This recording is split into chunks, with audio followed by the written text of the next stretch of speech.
বাচ্চারা আমার এই ভিডিওটি দেখবা না, আর ভিডিওটি শেষ পর্যন্ত না দেখে কেউ বাজে মন্তব্য করবেন না। আজকালকার দিনে তো ছেলে মেয়েরা কিছুদিন রিলেশনের পরেই তাদের মাঝে ফিজিক্যালি রিলেশন তৈরি হয়। আচ্ছা, কোনো ছেলেকে আমরা বুকে হাত দিয়ে বলতে পারবো যে নির্জন একটা ঘরে রাতের বেলায় আমাদের পাশে সুন্দরী একটা মেয়ে থাকবে, আর আমরা তার দিকে কোন নজরে তাকাবো না, তার কোনো ক্ষতি করবো না? শুনতে খারাপ লাগলো, এটাই সত্য যে বর্তমানে সেক্স জিনিসটা আমাদের কাছে শারীরিক মজা হয়ে দাঁড়িয়েছে, আর আল্লাহর ভয় বলতে কোনো জিনিসই আমাদের ভিতরে নেই। এখন আপনারা হয়তো এটাই ভাবছেন যে টুপি পরে কেন আপনাদের এসব কথা বলছি আমি। হ্যাঁ, কারণ আছে। কারণ অনেকদিন আগে একটা গরিব ছেলে মসজিদের কোনায় বসে লেখাপড়া করতো। হঠাৎ একদিন রাতে একটা মেয়ে এসে ছেলেটিকে বলল, দেখেন বাইরে ডাকাতি হচ্ছে, আপনি কিছু সময়ের জন্য আমাকে থাকতে দেবেন, ডাকাত থেমে গেলেই আমি চলে যাব। তখন ছেলেটি মেয়েটিকে বলল, দেখেন আমি গরিব, তাই আমি এখানে লেখাপড়া করি, আপনার সাথে যদি কেউ আমাকে এখানে দেখে তাহলে আমাকে এখান থেকে তাড়িয়ে দেবে, আপনি প্লিজ এখান থেকে চলে যান। তখন মেয়েটি বলল, দেখেন আমি এখান থেকে বেরোলে এখন আমার ক্ষতি হতে পারে, আর আমি যদি এখানে থাকি তাহলে একদম আমি নিরাপদে থাকবো। এটা শুনে ছেলেটি মেয়েটিকে থাকতে দিল। তারপর যখন ডাকাতদের মারামারি থেমে গেল তখন ছেলে বলল, চলুন আপনাকে আমি এগিয়ে দিয়ে আসি। তখন মেয়েটি বলল, এত রাতে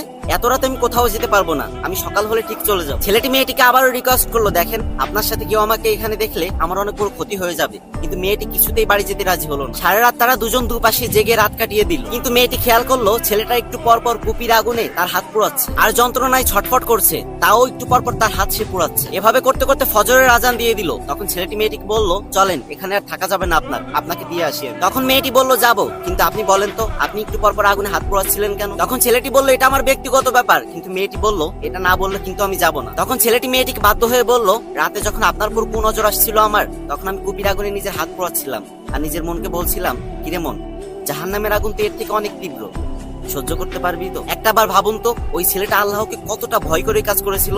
আর এটাও ভাবুন, যদি আমি ওই জায়গায় থাকতাম তাহলে আমরা কি করতাম।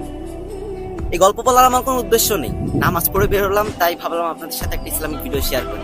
অনেকদিন ধরেই তো আপনারা বলতেছেন, ভাইয়া ইসলামিক ভিডিও করো না কেন, তাই আপনাদের জন্য একটা ইসলামিক ভিডিও আনলাম। আর আমি ইসলাম সম্পর্কে অত একটা দক্ষ না, ভুল ত্রুটি হলে মাফ করে দিবেন। আর আল্লাহ আমাদের সবাইকে তাকে ভয় করার তৌফিক দান করুন, আমিন।